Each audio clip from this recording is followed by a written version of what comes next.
الحمد للہ رب العالمین والصلاة والسلام علی اشرف الانبیاء والمرسلین وعلی آلہ واصحابہ ومن تبعہم باحسان الی یوم الدین، اما بعد۔ آج کی اس درس میں جیسے کہ کل ہم نے سنا، اردو کتاب الرحیق المختوم صفحہ نمبر 190 پر 7 سے ہم پڑھ رہے ہیں، اور اسراء اور معراج یہ تفصیل انشاءاللہ آج ہم پڑھیں گے۔ اللہ کے نبی صلی اللہ علیہ وسلم طائف سے واپس آنے کے بعد مکے میں دعوت و تبلیغ کی زندگی بسر کر رہے تھے، لیکن جور و ظلم ستم جیسے ہونا تھا ویسے ہو رہا تھا۔ ایسا نہیں تھا کہ جور و ظلم تھم گیا تھا، اسی کے بیچ دعوت کا سفر جاری تھا۔ لیکن اس بیچ میں اسراء اور معراج کا واقعہ پیش آیا۔ تو یہ اسراء اور معراج کب ہوئی؟ تو علماء نے اس کے بارے میں 5 اقوال پیش کیے ہیں۔ بالکل نہیں معلوم کہ کس سن ہجری میں، یعنی نبوت کی کس سن میں، نبوت کا وہ کون سا سال تھا، ہجرت سے پہلے کا واقعہ ہے، نبوت کا وہ کون سا سال تھا حتمی طور سے نہیں معلوم۔ تو بعض لوگوں نے پہلا قول یہ بتایا کہ جس سال آپ کو نبوت دی گئی اسی سال اسراء اور معراج بھی ہوا، صحیح ہو سکتا ہے۔ ایک قول یہ ہے، یعنی نبوت جس سال نبی بنائے گئے اسی سال اسراء اور معراج بھی ہوئی۔ دوسرا قول یہ ہوا کہ نبوت کے 5 سال بعد، نبی بنائے جانے کے 5 سال کے بعد آپ اسراء اور معراج کا واقعہ آپ کے ساتھ ہوا۔ تیسری بات یہ تھی کہ نبوت کے 10ویں سال 20/7 رجب کو اسراء اور معراج کا واقعہ پیش آیا۔ چوتھی بات لوگوں نے بتایا کہ ہجرت سے 1 سال 2 ماہ پہلے، یعنی ہجرت سے 16 مہینے پہلے، یعنی نبوت کے 12ویں سال یہ واقعہ پیش آیا۔ یہ چوتھی بات تھی، ہجرت سے 16 مہینے پہلے، چوتھی بات۔ 5ویں بات، ہجرت سے 1 سال 2 ماہ پہلے، اس طرح سے اور ایک بات بھی اس سلسلے میں کہی گئی۔ 6ٹھی بات، ہجرت سے 1 سال پہلے، یعنی نبوت کے 13ویں سال ربیع الاول کے مہینے میں ہوئی۔ تو اس طرح سے ہمارے پاس 6 الگ الگ میعاد تھے، الگ الگ باتیں تھیں کہ اسراء اور معراج کب ہوئی۔ تو شیخ لکھتے ہیں کہ اس میں سے پہلے جو 3 باتیں ہیں وہ تو مانی نہیں جا سکتی، اس لیے کہ خدیجہ رضی اللہ تعالی عنہا کی وفات 5 وقت کی نماز فرض ہونے سے پہلے ہو گئی تھی۔ تو ام المؤمنین خدیجہ رضی اللہ تعالی عنہا کی وفات کب ہوئی؟ مطلب معراج سے پہلے ہو گئی، معراج سے پہلے ہوئی۔ اور ام المؤمنین خدیجہ رضی اللہ تعالی عنہا کی وفات نبوت کے 10ویں سال ہوئی، نبوت کے 10ویں سال ہوئی۔ مطلب یہ ہوا کہ نبوت کے 10ویں سال تک اسراء اور معراج نہیں ہوئی۔ تو اس طرح 3 اقوال تو خود بخود ختم۔ اس کے بعد جو 3 اقوال ہیں اس میں یہ بتانا مشکل ہے کہ اس میں کون سی بات صحیح ہے۔ باقی جو 3 اقوال بچے ہیں کہ ہجرت سے 16 مہینے پہلے، ہجرت سے 1 سال پہلے، یا ہجرت کے نبوت کے 10ویں سال، تو اس میں کون سی بات صحیح ہے اس کو بتانا مشکل ہے۔ لیکن اتنا تو ہے کہ یہ بات حتمی طور سے کہی جا سکتی ہے کہ اسراء اور معراج مکی زندگی کے آخری مراحل میں ہوئی۔ کب ہوئی؟ اللہ کے نبی صلی اللہ علیہ وسلم مکی زندگی میں ہیں، اور مکی زندگی کے آخری دن ہیں، تو یہی بات صحیح معلوم ہوتی ہے۔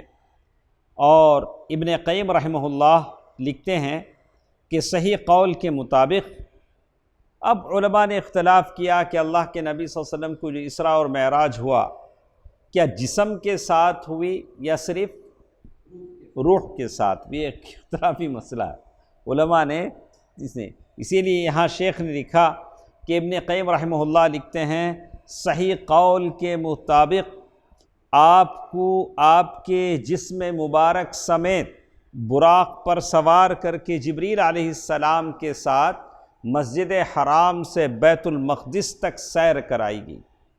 کس کے ساتھ؟ جسم کے ساتھ۔ تو صرف ایسا نہیں تھا کہ آپ کی روح گئی ہو، ایسی بات نہیں تھی، جسم کے ساتھ ہی ہوا۔ اور انبیاء وہاں اللہ کے نبی صلی اللہ علیہ وسلم نے سارے انبیاء کو نماز پڑھایا، اور اپنے براق کو اللہ کے نبی صلی اللہ علیہ وسلم نے بیت المقدس کے ایک دروازے کے وہ کنڈی سے کیا کیا، اسے باندھ دیا۔ یہ تو تھا اسراء کا سفر۔ اسراء کہتے ہیں رات میں چلنے کو، اور یہ چلے تھے اللہ کے نبی، مسجد حرام سے لے جایا گیا کہاں تک؟ بیت المقدس تک۔ اور بیت المقدس کے اوپر کا جو سفر ہے وہاں سے آسمانوں کا، وہ معراج ہے۔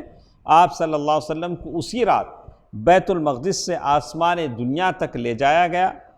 جبریل علیہ السلام نے دروازہ کھلوایا، تو معلوم یہ ہوتا ہے کہ آسمان ویسے نہیں ہے جیسے ہم کو نظر آتا ہے۔ آسمان میں دروازے ہیں، اور یہ دروازے ہر کسی کے لیے کھولے نہیں جاتے ہیں، اس کے لیے اجازت لینی پڑتی ہے، اس کے بعد آسمان کے دروازے کھولے جاتے ہیں۔ اور جبریل علیہ السلام نے دروازہ کھلوایا، پوچھا گیا کہ تمہارے ساتھ کون ہے، یہ ساری تفصیل حدیث میں آتی ہے۔ اور جب دروازہ کھولا گیا تو آپ صلی اللہ علیہ وسلم نے وہاں انسانوں کے باپ کون ہیں؟ آدم علیہ السلام کو دیکھا، اور انہیں سلام کیا۔ انہوں نے آپ کو مرحبا کہا، سلام کا جواب دیا، اور آپ کی نبوت کا اقرار کیا۔ اللہ نے آپ کو ان کے دائیں جانب سیدھے جانب سعادت مند روحیں اور داویں جانب بدبختوں کی روحیں دکھلائیں، جتنی ان کی اولاد تھی، جو اچھی اور خراب، یہ ساری چیزیں دکھلائیں۔ پھر آپ دوسرے آسمان پر لے جائے گئے اور دروازہ کھلوایا گیا، اور پھر وہی بات چیت ہوئی، اور وہاں یحییٰ علیہ السلام سے یحییٰ بن زکریا علیہ السلام اور عیسیٰ علیہ السلام ان دونوں کو دیکھا، دونوں سے ملاقات کی اور سلام کیا، دونوں نے سلام کا جواب دیا۔ اور پھر تیسرے آسمان پر لے جایا گیا تو آپ نے وہاں یوسف علیہ السلام کو دیکھا، انہوں نے ان کو بھی سلام کرنے کو کہا، جواب دیا، ساری چیزیں ہوئی، نبوت کا اقرار کیا۔ اور چوتھے آسمان پر ہارون بن عمران علیہ السلام کو اللہ کے نبی صلی اللہ علیہ وسلم نے دیکھا، اور ان کو سلام کیا اور مبارکبادی دی اور اقرار نبوت کیا۔ پھر آپ کو چھٹے آسمان پر لے جایا گیا تو موسیٰ بن عمران کون ہے؟ نہیں، یہاں ہے پانچویں آسمان پر ہارون بن عمران، چھٹے پر موسیٰ علیہ السلام۔ انہوں نے مرحبا کہا، اقرار نبوت کیا، اور جب وہاں سے آگے بڑھ کر جانے لگے تو موسیٰ علیہ السلام رونے لگے۔ ان سے کہا گیا کہ آپ کیوں روتے ہیں؟ انہوں نے کہا کہ میں اس لیے رو رہا ہوں کہ میرے بعد ایک نوجوان نبی بنا کر بھیجے گئے، اور جنت میں جانے والے ان کی امتی میری امت سے زیادہ ہیں، میری امتیوں سے زیادہ لوگ ان کی امت میں سے کہاں جا رہے ہیں؟ جنت میں جا رہے ہیں۔ تو یہ رونا حسد کے طور پر نہیں تھا، یہ تھا کہ یہ وہ نعمت ہے جو مجھے نہیں ملی۔ تو اس کی امت کے لوگ میری امت کے لوگوں سے بہت زیادہ تعداد میں جنت کے اندر داخل ہوں گے۔ اس کے بعد اللہ کے نبی صلی اللہ علیہ وسلم کو ساتویں آسمان پر لے جایا گیا، وہاں آپ کی ملاقات ابراہیم علیہ السلام سے ہوئی، آپ نے انہیں سلام کیا، انہوں نے جواب دیا، مبارکبادی دی اور آپ کی نبوت کا اقرار کیا۔ اس کے بعد ایک اور مرحلہ آتا ہے سدرۃ المنتہا، کس کا؟ سدرۃ المنتہا کا۔ وہاں لے جایا گیا، اور وہاں بیت معمور، آپ کے لیے بیت معمور کو ظاہر کیا گیا۔ بیت معمور، مسجد معمور نہیں، کون سی میں کہاں ہے؟ چنئی میں مسجد معمور نہیں، میں ان سے پوچھ رہا ہوں۔ تو اس مناسبت سے لوگوں نے کیا کر لیا ہے؟ نام رکھ لیا ہے. کیا کر لیا ہے؟ بیت معمور. یہ فرشتوں کا ایک گھر ہے. فرشتے کچھ عبادت کے لیے فرشتوں کی ایک جماعت وہاں پہنچتی ہے تو پھر اتنی بھیڑ ہوتی ہے کہ دوبارہ ان کی باری ٹرن ان کا کبھی نہیں آتا. یہ فرشتوں کی وہ عبادت گاہ ہے. اور یہ کہتے ہیں کہ وہاں ان پر لے جایا گیا، دکھایا گیا. پھر جبریل امین نے اللہ کے نبی صلی اللہ علیہ وسلم کے دربار میں اللہ کے نبی صلی اللہ علیہ وسلم کو پہنچایا. آپ صلی اللہ علیہ وسلم اللہ کے اتنے قریب ہوئے کہ 2 کمانوں کے برابر یا اس سے بھی کم فاصلہ رہ گیا. اس وقت اللہ تعالیٰ نے اپنے بندے پر وحی فرمائی. اس وقت اللہ تعالیٰ نے، مفسرین کے اختلاف ہے، ثم دنا فتدلی، یہ اللہ سے ہے یا جبریل امین سے ہے؟ الگ الگ چیزیں. ہاں، تو یہاں کہتے ہیں کہ اس وقت اللہ تعالیٰ نے اپنے بندے پر وحی فرمائی، اور جو کچھ فرمائی وحی فرمائی، جو اللہ تعالیٰ نے وحی فرمانا تھا. اس کے بعد اللہ کے نبی صلی اللہ علیہ وسلم پر 50 نمازیں فرض کی گئیں. کتنی؟ 50 نمازیں. معراج کا موقع ہے، دربار الہی ہے. 50 نمازوں کا تحفہ لے کر اللہ کے نبی صلی اللہ علیہ وسلم واپس آ رہے ہیں. تو موسیٰ علیہ السلام کے پاس سے گزرے تو موسیٰ علیہ السلام نے پوچھا، اللہ نے آپ کو کس چیز کا حکم دیا؟ آپ صلی اللہ علیہ وسلم نے فرمایا کہ 50 نمازوں کا. موسیٰ علیہ السلام نے کہا کہ آپ کی امت اس کی طاقت نہیں رکھ سکتی. اپنے پروردگار کے پاس واپس جائیے، اپنی امت کے لیے آسانی کا سوال کیجیے. تو آپ نے جبریل علیہ السلام کی طرف دیکھا، گویا ان سے مشورہ لے رہے ہیں. موسیٰ علیہ السلام جو کہہ رہے ہیں اس کے لیے ان سے مشورہ لے رہے ہیں. انہوں نے اشارہ کیا کہ ہاں اگر آپ چاہیں. موسیٰ علیہ السلام کی بات صحیح ہے، اگر آپ چاہیں. تو اس کے بعد دوبارہ اللہ تعالیٰ کے بارگاہ میں پہنچے. جیسے اللہ تعالیٰ نے 10 نمازیں کم کر دیں. پھر کیا ہو گیا؟ 10 نمازیں کم کر دیں. اس طرح موسیٰ علیہ السلام اور اللہ کے بیچ آمد و رفت جاری رہی. بلا کہ 10 بھی نہیں، جاری رہی، اور تخفیف اور آسانی کا مطالبہ ہوتا رہا، یہاں تک کہ کتنی نمازیں رہ گئیں؟ 5 نمازیں. مگر اس وقت بھی موسیٰ علیہ السلام نے کہا تو اللہ کے نبی صلی اللہ علیہ وسلم فرمایا کہ اب مجھے اپنے رب سے شرم محسوس ہو رہی ہے. یہ 5 نمازیں بھی میں کیا نہیں کر سکتا؟ میں کمی کی درخواست نہیں کر سکتا. میں اسی پر راضی ہوں اور میں سر تسلیم خم کرتا ہوں. اور جب آپ کچھ دور تشریف لے گئے تو اللہ تعالیٰ کی آواز آئی کہ میں نے اپنا فریضہ نافذ کر دیا اور اپنے بندوں سے تخفیف کر دی. بولا کہ نہیں، اب اللہ تعالیٰ نے بات کہہ دی. اس کے بعد ایک سوال ہے کہ ابن قیم رحمہ اللہ نے اس بارے میں اختلاف کا ذکر کیا ہے کہ نبی نے اپنے تبارک و تعالیٰ کو دیکھا ہے یا نہیں. جب اللہ کے نبی صلی اللہ علیہ وسلم اتنے قریب ہوئے تو کیا اللہ کے نبی نے اللہ کو دیکھا؟ تو اس سلسلے میں کہا، ابن تیمیہ رحمہ اللہ نے ایک تحقیق ذکر کیا جس کا حاصل یہ ہے کہ اللہ کے نبی کے اللہ کو آنکھ سے دیکھنے کا کوئی ثبوت نہیں ہے. اسی لیے ام المؤمنین عائشہ رضی اللہ تعالیٰ عنہ نے کہا کہ جو کوئی ایسا کہے اس کی بات جھوٹی ہے. اللہ کے نبی صلی اللہ علیہ وسلم نے اپنے آنکھ سے اللہ کو نہیں دیکھا، اور نہ کوئی صحابی یہ بات کہتے ہیں.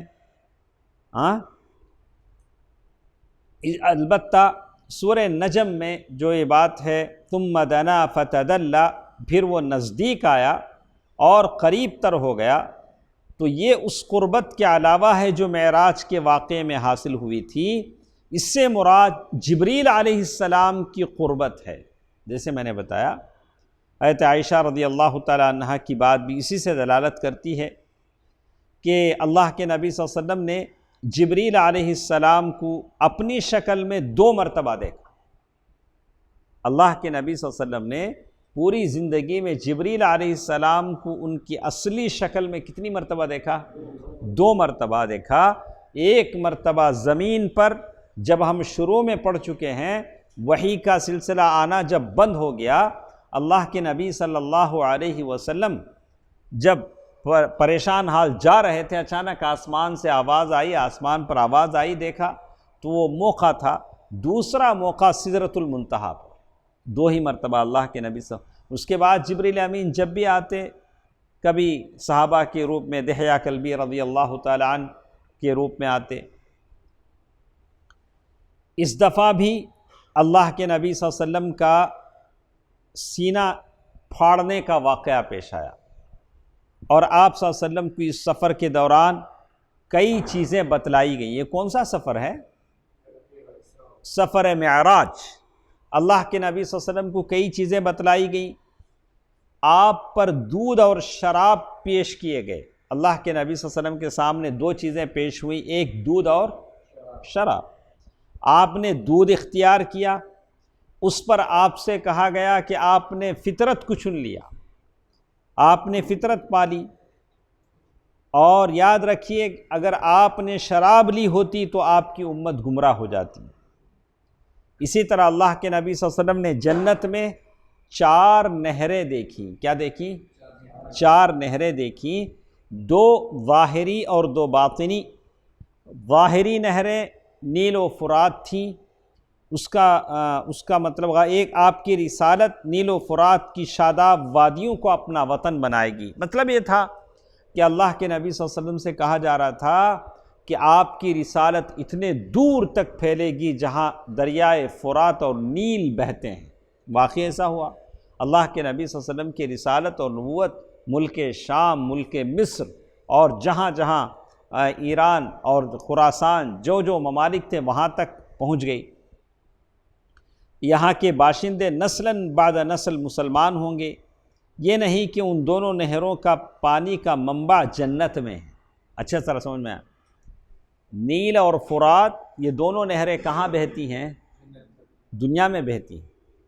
اس کا مطلب یہ نہیں کہ یہ دونوں نہریں جنت سے بہتی ہیں۔ جیسے آج کوئی وہ ندی کا پانی کہتا ہے کہاں سے بہتا ہے؟ وہ ہمالیہ سے بہتا ہے۔ دونوں نہریں بتانے کا مطلب یہ تھا کہ اللہ کے نبی صلی اللہ علیہ وسلم کی نبوت کیا ہوگی؟ وہ ممالک تک جائے گی جہاں یہ نہریں بہتی ہیں۔ اسی طرح اللہ کے نبی صلی اللہ علیہ وسلم کو جہنم کا جو داروغہ ہے، داروغہ مطلب گیٹ کیپر یا جو بھی کہیں، ان کو بتایا گیا۔ وہ ہنستے نہیں تھے، وہ ہنستا نہیں تھا، وہ فرشتہ، اور نہ اس کے چہرے پر خوشی اور بشاشت تھی۔ جہنم کا فرشتہ کیا ہنسے گا؟ وہاں کی چیخ و پکار، وہاں کا وہ عذاب، وہاں کی وہ تکلیفیں۔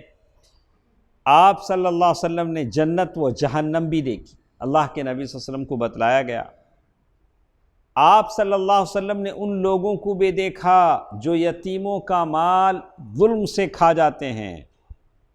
ان کے ہونٹ اونٹ کے ہونٹوں کی طرح تھے۔ اونٹ کے ہونٹ کیسے رہتے ہیں؟ باہر نکل کے رہتے، موٹے موٹے، اور اپنے منہ میں پتھر کے ٹکڑوں جیسے انگارے ٹھونس رہے تھے جو دوسری جانب پاخانے کے راستے سے نکلتے تھے۔ ادھر ٹھوسے تو ادھر نکلتے۔ تو یہ کون تھے؟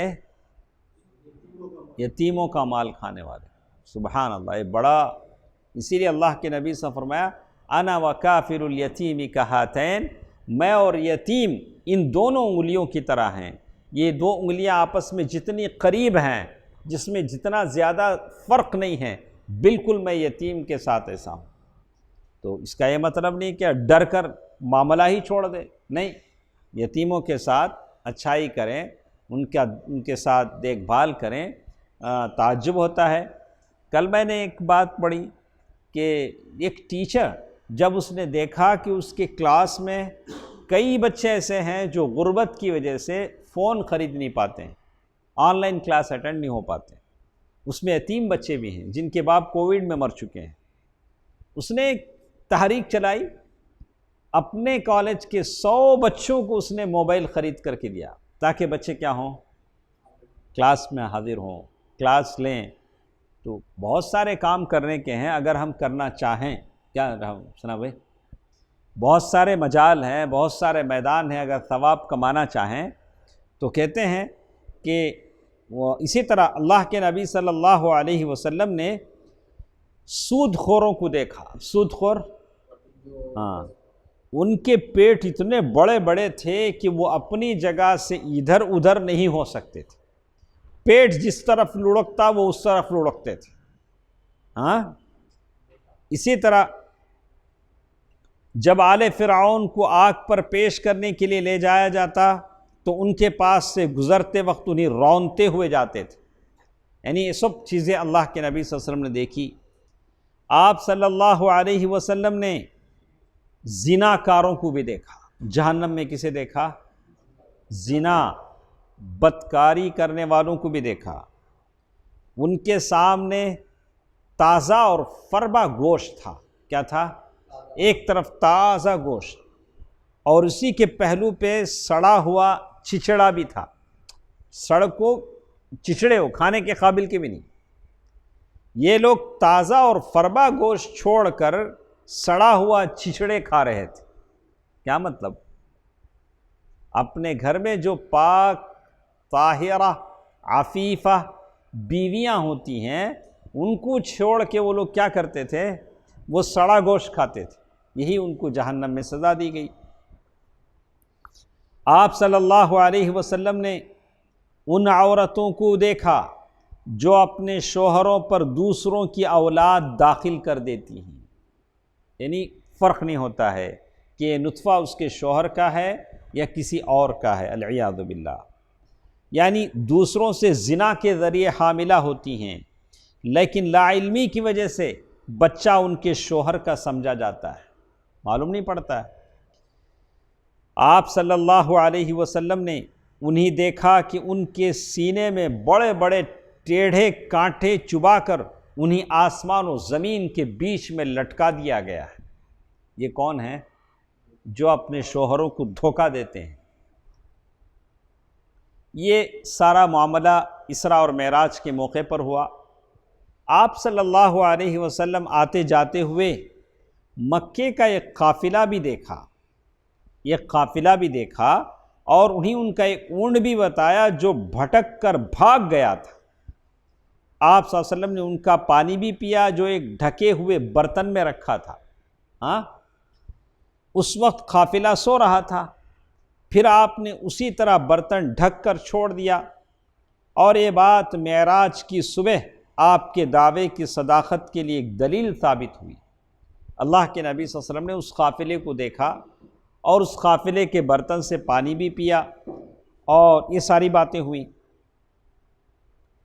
جب صبح ہوئی اللہ کے نبی صلی اللہ علیہ وسلم مکہ آ گئے اور اپنی قوم مکے کے لوگوں کو بتایا کہ جو باتیں رات میں دیکھی تھیں، تو لوگوں نے آپ کو جھوٹا سمجھا، العیاذ باللہ، آپ کی تکذیب کی اور زیادہ تکلیف دینا شروع کر دیے۔ تو ان لوگوں نے کہا کہ آپ جب بیت المقدس جا کر دیکھ کر آئے ہیں تو بتائیں بیت المقدس کیسا ہے؟ یعنی فلاں کھڑکی کدھر ہے، فلاں دروازہ کدھر ہے، بیت المقدس میں کتنے دروازے ہیں؟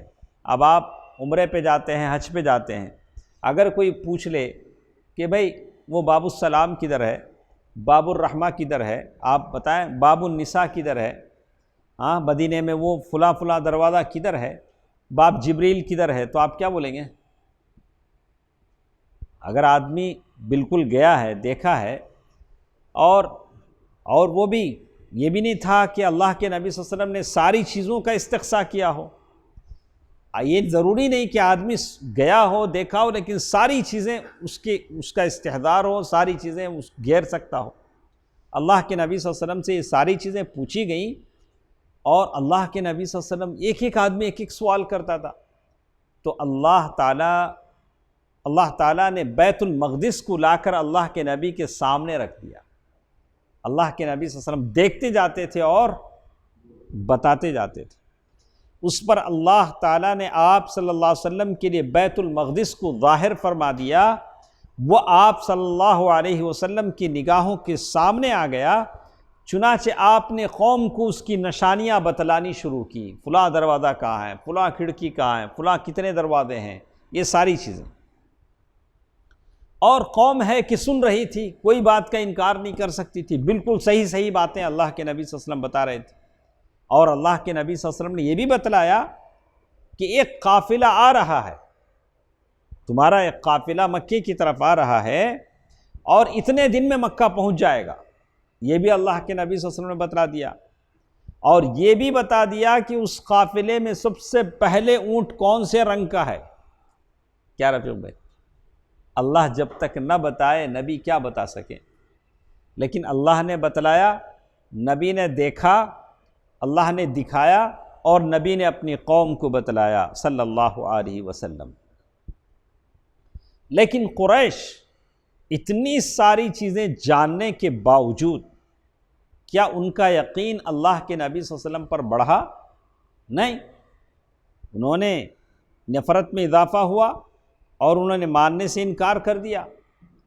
تو جیسے آپ جانتے ہیں کہ یہ وہ موقع تھا کہ جب ابوبکر صدیق رضی اللہ تعالی عنہ کو صدیق کا ٹائٹل ملا، صدیق کے لقب سے وہ نوازے گئے، جب سارے لوگوں نے مانا نہیں کہ ایک رات میں آدمی بیت المقدس جائے، پھر وہاں سے ساتوں آسمانوں کی سیر کرے اور پھر جنت دیکھے، جہنم دیکھے اور جہنم کے عذاب دیکھے، پھر وہاں سے واپس آ جائے، کیا یہ ممکن ہے؟ جب سارے لوگوں نے تکذیب کیا، جھٹلایا، تو ابوبکر صدیق رضی اللہ تعالی عنہ نے تصدیق کیا اور وہ صدیق کہلائے۔ کیا کہلائے؟ صدیق۔ عمران صاحب، اب ایک سوال ہمارے سامنے ہے۔ کیا سہیل صاحب؟ کہ اس اسراء اور معراج کا فائدہ کیا ہے؟ اسراء اور معراج اللہ کے نبی صلی اللہ علیہ وسلم کو کرایا گیا، اللہ کے نبی صلی اللہ علیہ وسلم نے اپنی قوم کے سامنے کہا، قوم نے مانا نہیں، قوم کی ایمان کا وہ چیز سبب نہیں بنی، لیکن جو لوگ ایمان لائے تھے ان کی ایمان میں اضافے کا سبب بنی۔ لیکن یہ کس وجہ سے اسراء اور معراج ہوئی، اس کا فائدہ کیا ہے؟ تو اللہ تعالیٰ نے کہا لِنُرِيَهُ مِنْ آيَاتِنَا سبحان الذي اسرى بعبده۔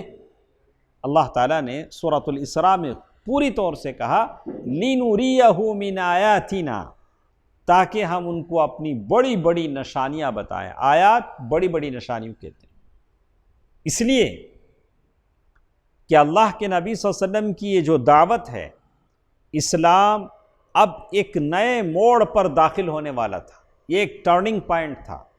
کیا بولیں گے اس کو؟ اب تک قوموں کی سیادت اور سرداری بنو اسرائیل کے ہاتھ میں تھی، بنو اسرائیل اپنے گناہ اور معصیت کی وجہ سے اس سعادت سے محروم ہونے جا رہے تھے، اور یہ سیادت اور قیادت کس کو ملنے والی تھی؟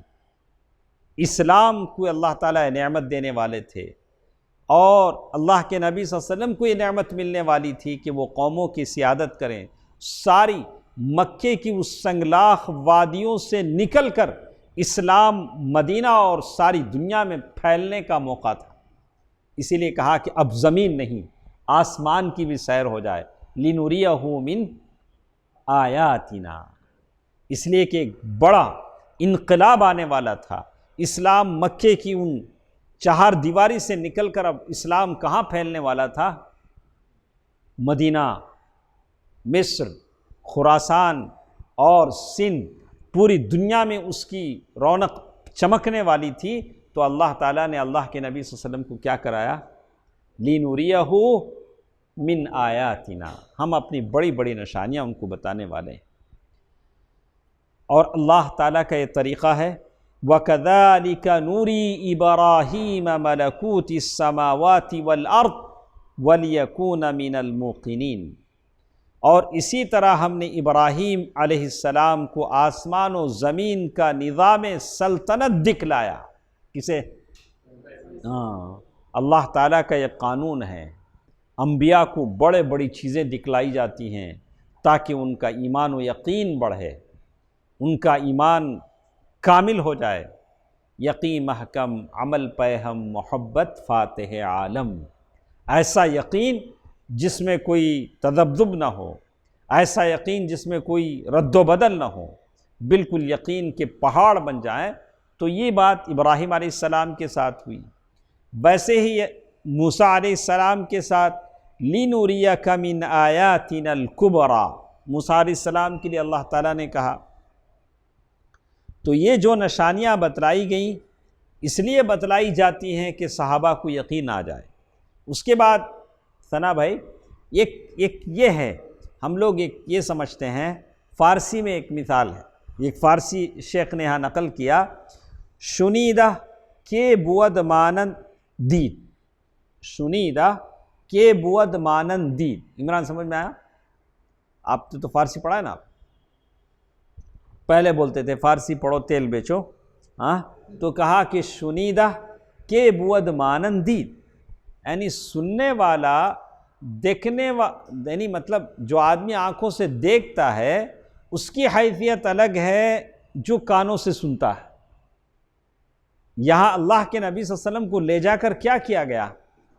بتلایا گیا۔ سدرۃ المنتہا، جنت، جہنم، سارے انبیاء سے ملاقات، بیت المقدس کی سیاحت، یہ ساری چیزیں اللہ تعالیٰ نے بتلائی۔ کہا کہ سننے والے اور دیکھنے والے میں بڑا فرق ہوتا ہے۔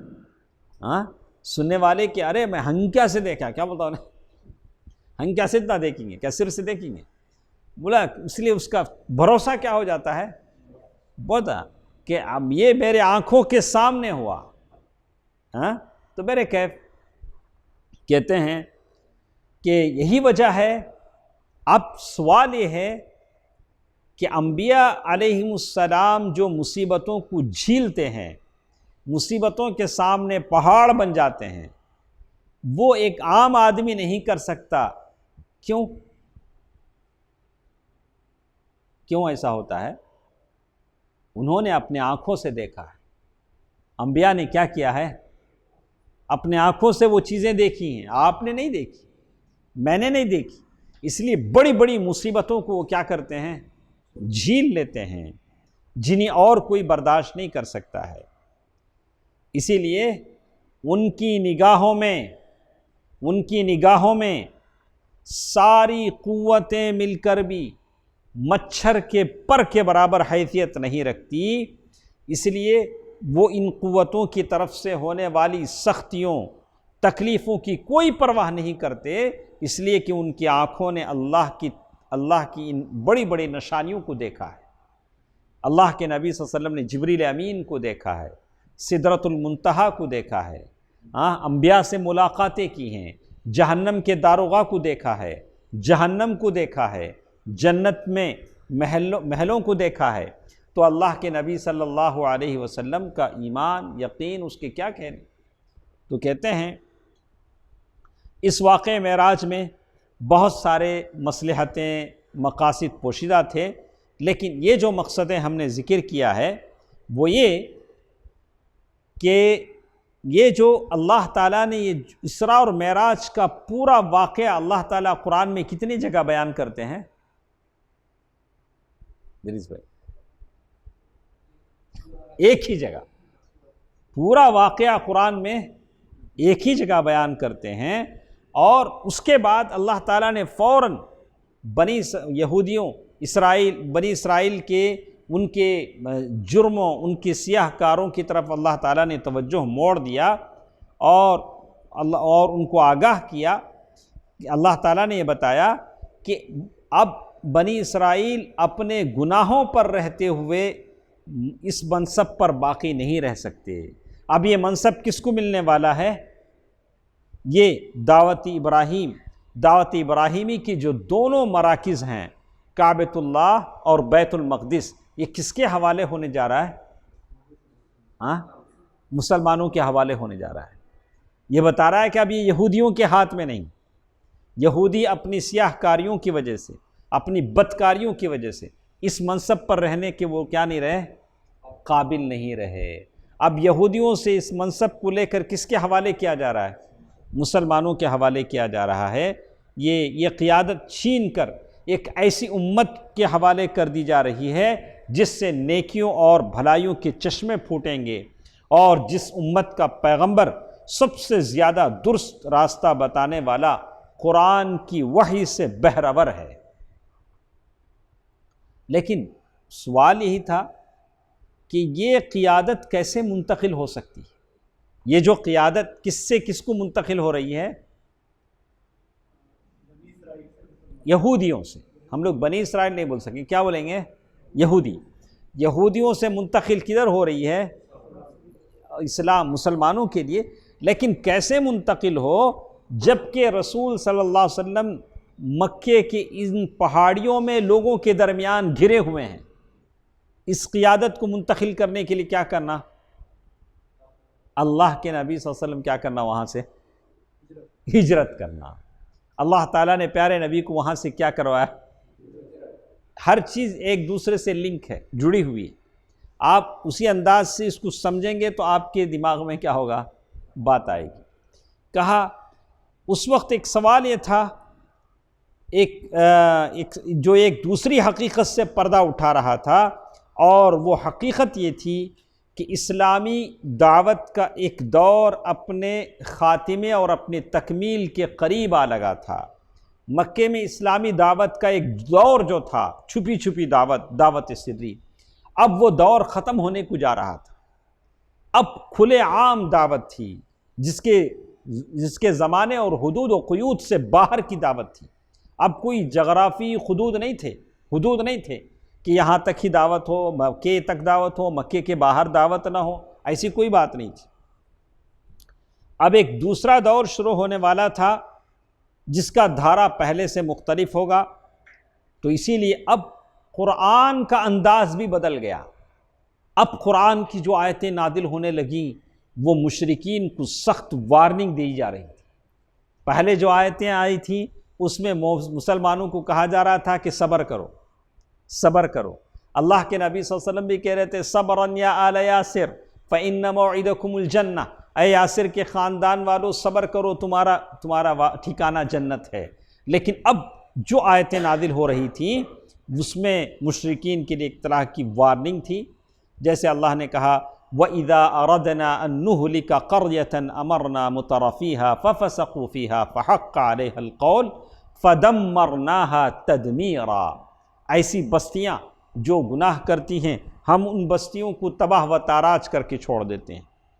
اور اسی طرح اللہ تعالیٰ نے کہا وَكَمْ أَهْلَكْنَا مِنَ الْقُرُونِ مِن بَعْدِ نُوحٍ وَكَفَى بِرَبِّكَ بِذُنُوبِ عِبَادِهِ خَبِيرًا بَصِيرًا۔ تو اس طرح سے یہ اسراء اور معراج کے بابرکت واقعے کی تہ بتہ حکمتیں تھیں اور راز تھے جو اس میں پوشیدہ تھے۔ بہرحال اللہ تعالیٰ بہت اچھی طرح جانتا ہے، لیکن اب موقع تھا کہ اللہ کے نبی صلی اللہ علیہ وسلم کو اللہ تعالیٰ ہجرت کا موقع دیں، باہر سے لوگ آئیں اور اللہ کے نبی صلی اللہ علیہ وسلم کے ہاتھوں پر بیعت کریں۔ تو اسراء اور معراج کا مقصد کیا تھا؟ لِنُرِيَهُ مِنْ آیاتنا، اللہ تعالیٰ اپنے نبی کو بتانا چاہتے تھے، اور اس کے پیچھے جو راز اور مقصد تھا وہ یہ کہ یہودیوں سے یہ منصب لے لیا جائے جو عالم کی قیادت کرتے ہیں، مذہبی قیادت، اور پھر کس کو دی جائے؟ یہ مسلمانوں کے حوالے کر دیا جائے، جو مراکز ابراہیمی، کعبہ مقدسہ اور بیت المقدس، ان دونوں کی سیادت کس کے ہاتھ میں ہو؟ مسلمانوں کے ہاتھ میں ہو۔ لیکن آج پھر وہی آواز ہے، وہی بیت المقدس کی آواز ہے کہ وہ اس کو یہودیوں کے شکنجے سے کیا کیا جائے؟ آزاد کیا جائے۔ اس کے بعد ایک اور چیز جو ہمارے ساتھ ہوئی، اب حج کا زمانہ آیا۔ کیا سہیل صاحب؟ تو کہتے ہیں کہ حج کے زمانے کے آنے کے بعد بہت سارے لوگ، ہم لوگ گزشتہ درس میں پڑھے تھے کہ 6 آدمی تھے جن کو اللہ کے نبی صلی اللہ علیہ وسلم نے اسلام پیش کیا تھا، دعویٰ کیا تھا۔ وہ 6 آدمی مدینہ جا کر تبلیغ کیے، بہت سارے لوگوں کو دعویٰ کیا، بہت سارا وہاں ماحول بنایا۔ تو بظاہر ہے حرکت میں کیا ہوتی ہے؟ برکت ہوتی ہے۔ انہوں نے دعویٰ کیا، اس کا نتیجہ ان کو ملا۔ یہاں نتیجہ صاف صاف ہے، جو دوڑتا ہے وہی گرتا ہے۔ جو سمندر کے باہر کھڑے ہو کے سمندر کی گہرائی ناپنا چاہے ہوتا ہے ادریس بھائی؟ نہیں ہوتا۔ سمندر میں اس کو اترنا پڑے گا، پانی کی گہرائی جانچنے کے لیے کیا کرنا پڑے گا؟ اترنا پڑے گا۔ میں دور کھڑا دیکھ رہا ہوں، اندازہ لگانا چاہتا ہوں، مشکل ہے۔ آپ کو اگر ابھی ہم دیکھ رہے ہیں کہ کیسے کیسے ہمارے دعات اللہ تعالیٰ کی طرف سے آزمائش کے دور سے، کلیم صدیقی صاحب 2 دن پہلے کہا کہ وہ بھی گرفتار ہوئے اور وہ بھی ان کو بھی لیا گیا، کہا کہ وہ مشکوک آدمی ہے، پتہ نہیں کیا ہے، لیکن وہ ایک داعی ہیں، اللہ تعالیٰ بہتر جانتا ہے۔ بہرحال یہ ساری باتیں ہیں، لیکن دعوت ایک ایسا راستہ ہے جو کانٹوں سے بھرا ہوا ہے، پرخار راستہ ہے۔ اس میں پھول گلدستے کہیں آپ کو نہیں ملیں گے، اس میں آپ کے جذبات مجروح ہوں گے، احساسات زخمی ہوں گے، لوگ طعنے دیں گے، آپ اپنا وقت، اپنا جسم، اپنا سب کچھ لگانا پڑے گا۔ تو وہ جو 6 آدمی مدینہ گئے تھے، انہوں نے بھی کیا کیا؟ انہوں نے بھی یہ کیا اور دعویٰ کیا۔ اور جب 11ویں سال جب موسم حج آیا تو یثرب کے مدینے کے بہت سارے آدمیوں نے اسلام قبول کر لیا تھا۔ یعنی جو آدمی نبوت کے 11ویں سال جو لوگوں نے اسلام قبول کیا، کتنے تھے وہ؟ 6 آدمی تھے۔ انہوں نے وعدہ کیا تھا کہ ہم مدینہ جائیں گے اور اسلام کی دعوت کو پیش کریں گے۔ تو اس کا موقع یہ ہوا کہ نبوت کے 12ویں سال جب حج کا زمانہ آیا تو 12 آدمی آپ کی خدمت میں حاضر ہوئے۔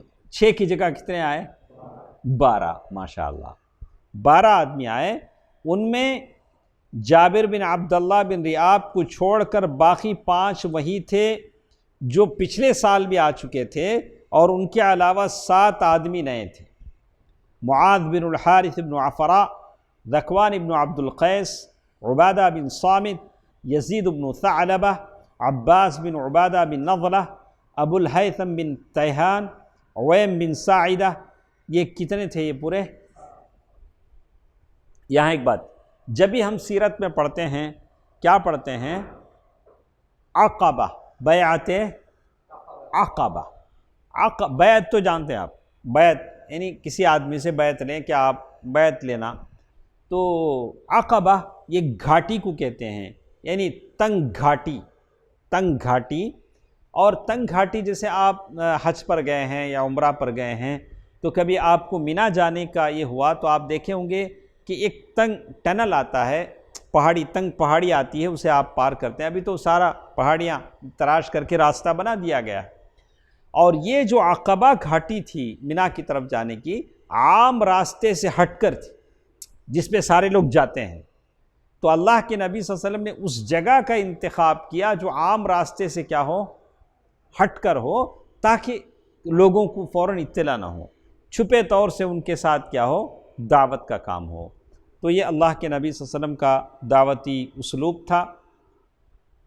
جیسے وہاں سے جب ہم گزرتے ہیں تو جمرہ، جہاں ہم کنکری مارتے ہیں، حاجی جمرۃ العقبہ، وہ بھی ہے پہلے دن جس کو کنکری مارا جاتا ہے، جمرہ کبریٰ بھی جسے کہتے ہیں، اس کو لوگ کنکری مارتے ہیں۔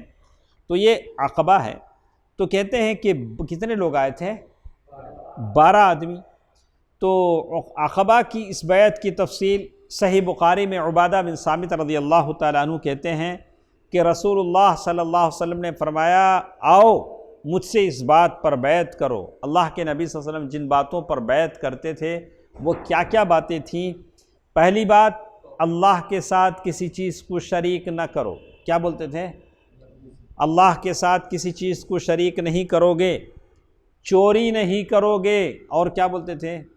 چوری نہیں کرو گے، زنا نہ کرو گے، اپنی اولاد کو قتل نہ کرو گے، اپنے ہاتھ پاؤں کے درمیان سے گھڑ کر کوئی بہتان نہ لاؤ گے۔ یعنی کوئی بھی بات جیسے لوگ اپنے طور سے بناتے ہیں فیبریکیٹڈ، بولتے لوگاں بولتے، کیا بولتے ہیں؟ لوگاں بولتے ہیں، انہوں بولتے سو نہیں، اصل میں لوگاں کیا بھی نہیں بولتے، اصل میں کیا ہوتا ہے؟ یہ انہوں بولتے ہیں۔ ایسی ساری چیزیں مت کرو۔ اور کسی بھلی بات میں میری نافرمانی نہ کرو گے، اگر میں کوئی بھلی بات بتاؤں تو میری نافرمانی نہیں کرو گے۔